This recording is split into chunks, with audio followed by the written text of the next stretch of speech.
Agora é hora de colocar o elefante na sala da liderança. Eu quero que você reflita aí se você já passou pela situação de ter um colaborador que não está entregando o resultado ou os comportamentos que são esperados. Aquele momento em que você sente que está carregando o mundo nas costas porque alguém simplesmente não entregou, alguém não está fazendo, alguém não está se comprometendo. Se a sua resposta for sim, eu te garanto que você não está sozinho. Uma pesquisa da Gallup apontou que cerca de 70% dos colaboradores não são engajados e comprometidos com o trabalho. Não sei você, mas eu acho este um dado muito preocupante. Mas e se eu te disser que parte dessa responsabilidade está nas mãos do líder? Como que você se sentiria? Não precisa nem me responder, porque eu sei. Eu já estive nesse lugar e a gente se sente um fracasso, um impostor, inseguro, com medo, ansioso, perdido e por aí vai. Porque na maioria das vezes a gente não faz algo a respeito disso porque a gente não sabe como agir. Mas fica tranquilo que no vídeo de hoje nós vamos transformar essa situação desconfortável em ação efetiva que gera resultado. Você vai aprender a identificar os sinais, tomar as decisões certas e redirecionar os colaboradores que estão falhando. Porque, convenhamos, falhar faz parte do jogo, mas insistir no erro aí já é outra história, não é mesmo? Eu sou a Robert Wall, especialista em desenvolvimento de lideranças e fundadora do movimento Líderes que Transformam. Eu atuo como mentora, ajudando líderes que se sentem perdidos e inseguros a conquistarem confiança e segurança em sua jornada, transformando seus resultados e também os resultados de suas equipes. O tema do vídeo de hoje é especialmente importante porque nós vamos falar sobre como redirecionar os colaboradores que estão falhando. Rô, mas você não acha que isso é responsabilidade do próprio colaborador? Ele não deveria ele mesmo se preocupar ou se corrigir quando ele perceber que está errado? É um pensamento comum, mas não é assim que funciona na prática.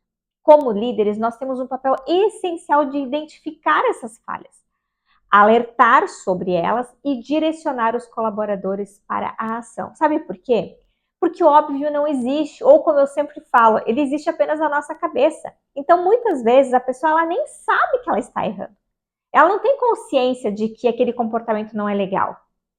Ela desconhece os motivos pelas quais os resultados não estão sendo alcançados. Não faz sentido isso para você? Porque para mim faz muito sentido. Quantas vezes eu já recebi feedback de pessoas próximas a mim, líder, mãe, marido, amigos, me dizendo que eu estava agindo de alguma forma que não era legal. E na hora que eu recebi a informação, parece que tudo clareou. Gera um desconforto, sim, normal, mas depois tudo passa a fazer sentido. E esses foram os melhores feedbacks que eu já recebi na minha vida. Foram eles que me trouxeram a maturidade, que me fizeram crescer tanto pessoalmente quanto profissionalmente. Isso não tem preço, gente, porque a única pessoa que ganha com isso tudo é a gente mesmo. Nesse caso, fui eu. Você está gostando desse conteúdo? Então já curte, compartilhe com aquele líder que também pode se beneficiar dele e me siga também no Instagram, @robertwall, onde eu posto diariamente insights e ferramentas práticas sobre liderança. E fica comigo porque até o final desse vídeo eu vou te mostrar exatamente como você pode redirecionar a sua equipe com dicas muito práticas e aplicáveis. E também eu vou te contar o que você jamais pode fazer, pois se você fizer, você vai prejudicar muito os seus resultados. Antes de mais nada, vamos redefinir a ideia de falhar.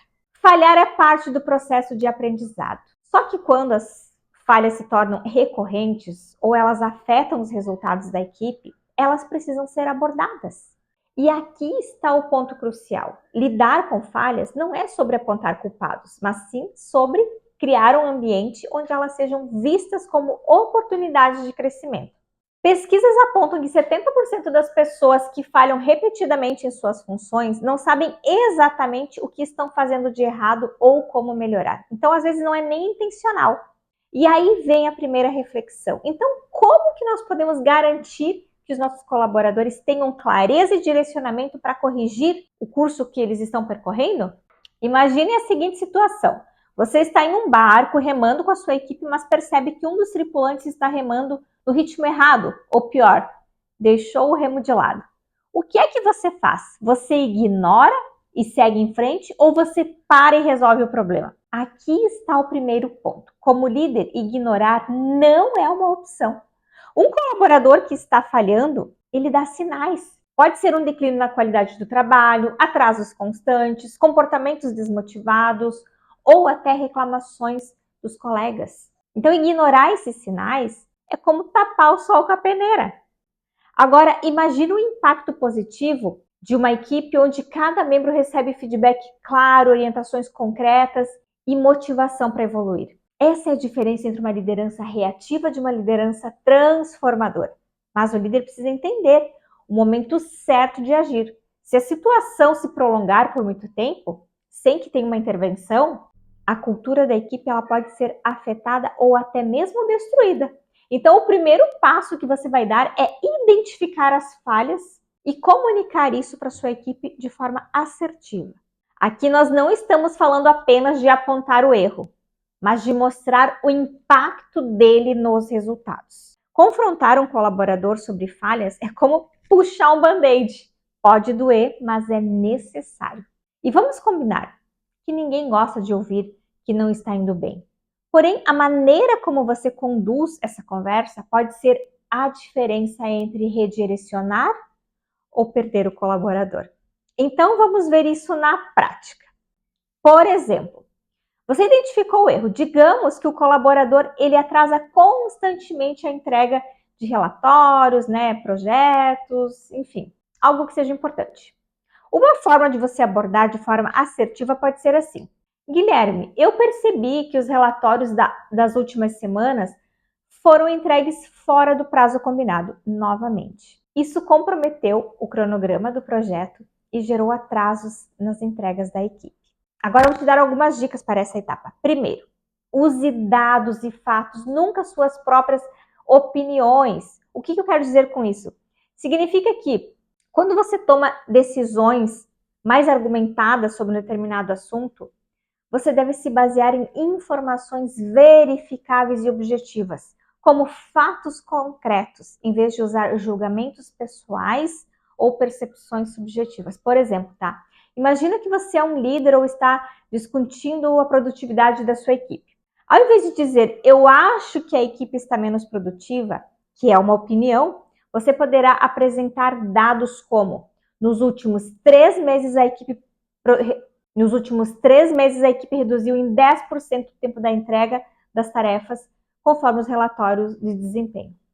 Esses dados são concretos e verificáveis, enquanto que a opinião ela pode ser influenciada por sentimentos, impressões pessoais, sem uma base objetiva. A segunda dica, seja claro sobre o problema e também sobre o impacto que esse problema gera. Se você não mostrar o impacto, talvez a pessoa ela não perceba que isso seja um problema. E o quanto que isso afeta o resultado dele, do time ou da empresa. Deixa eu te dar um exemplo. Vamos imaginar que você você tem um colaborador que tem o hábito de chegar atrasado no trabalho.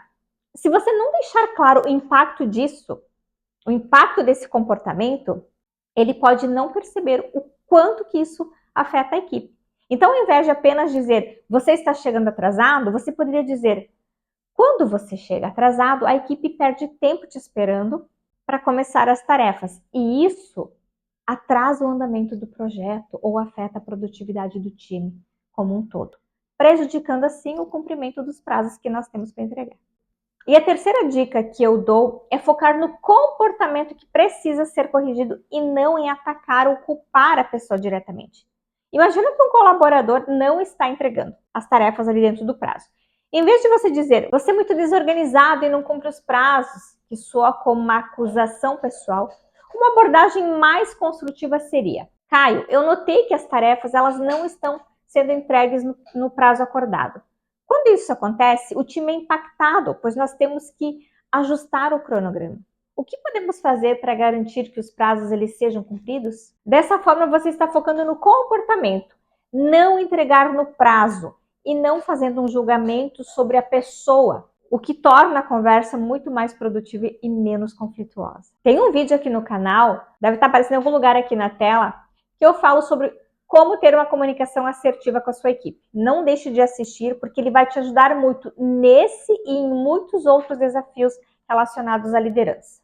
Bom, depois desse primeiro passo, depois de comunicar a falha, é essencial mostrar que você está do lado do colaborador para ajudar. É a segunda etapa desse processo. Isso significa oferecer suporte, ferramentas ou treinamentos para que ele tenha condições de melhorar. Aquela história, mas eu estou fazendo o meu melhor.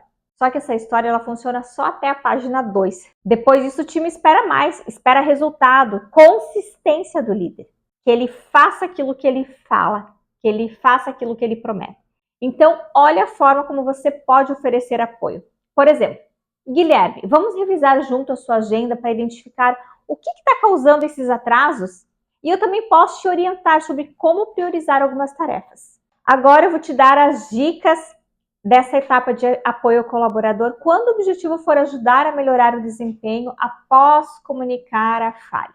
Então, primeiro, pergunte ao colaborador o que ele acredita que pode ser ajustado. Então, por exemplo, Guilherme, agora que nós discutimos os atrasos, o que você acha que pode ser feito de diferente para evitar isso no futuro? Há algo na sua rotina ou no processo de trabalho que você sente que poderia ser ajustado? Segunda dica, disponibilize materiais ou treinamentos para apoiar o desenvolvimento dele. Por exemplo, eu percebi que a gestão do tempo pode ser um desafio para você, Guilherme. Por isso, eu vou te enviar alguns materiais sobre priorização de tarefas. Além disso, nós podemos agendar um treinamento sobre gestão do tempo para ajudar você a implementar essas técnicas. E claro, né? Só prometo que você pode cumprir. Se você não consegue oferecer tudo isso nesse momento, então reflita sobre o que é possível você entregar para eles agora. E a última dica desse passo é reforçar a sua confiança no potencial deles. Por exemplo, eu sei que você tem potencial para melhorar essa situação, Guilherme.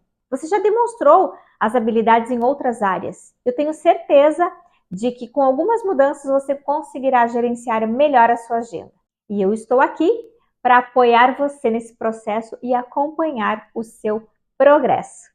Entraremos agora na terceira etapa desse processo, que é definir um plano de ação e acompanhar a evolução. Porque não adianta nenhuma conversa completa sem um plano de ação.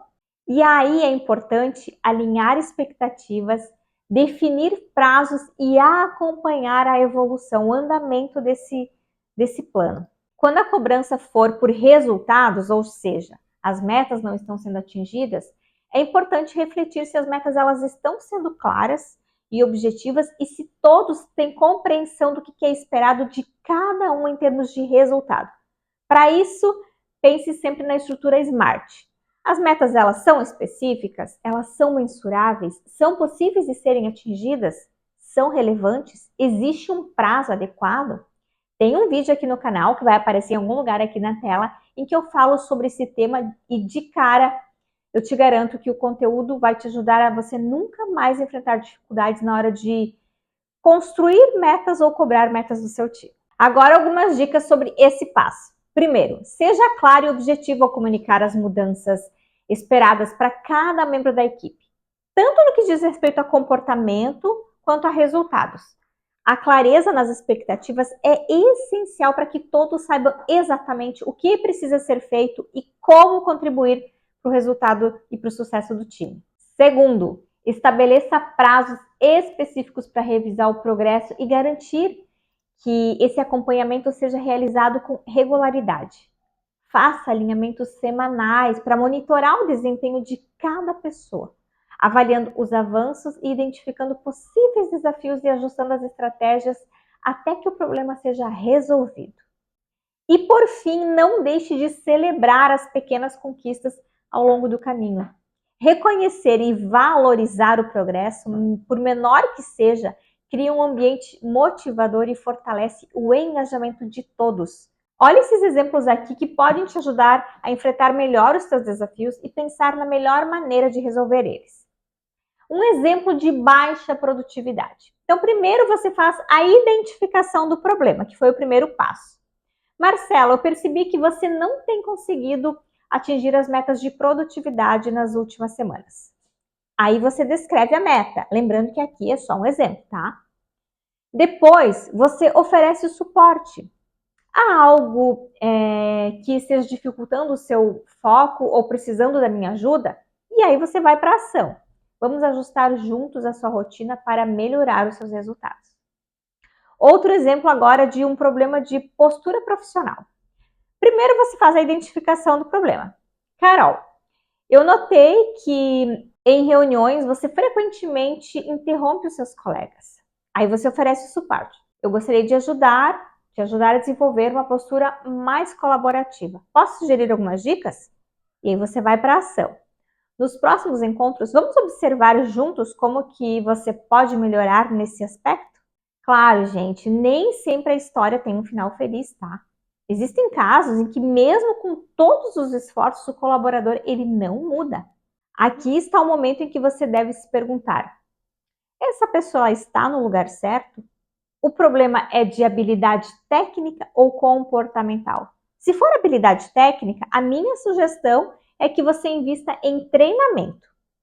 Se for habilidade comportamental, talvez seja o momento de seguir em caminhos diferentes. Porque um peixe fora d'água nunca vai aprender a voar. Às vezes, o maior ato de liderança é ajudar alguém a encontrar o seu lugar no mundo. Aproveitando nesse momento, eu quero recomendar um livro sobre esse tema que pode te dar mais ferramentas para aprimorar a sua liderança. O livro se chama O Gestor Eficaz, ele é do Peter Drucker. É uma leitura que pode transformar a sua visão sobre produtividade, eficiência e o verdadeiro papel do líder na gestão de pessoas. Bom, seguindo aqui, deixa eu te contar os principais erros que você pode estar cometendo na tentativa de redirecionar a sua equipe.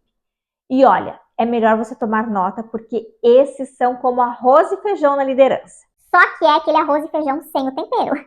O primeiro erro é ignorar as falhas. É como aquele dentista que vê uma cárie ali no dente do paciente e não fala nada.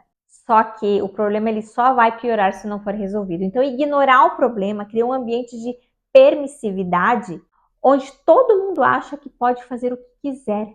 E claro, isso não é legal. Se você não aborda o tema no tempo certo, o problema vira um elefante na sala e ninguém sabe mais o que fazer com ele.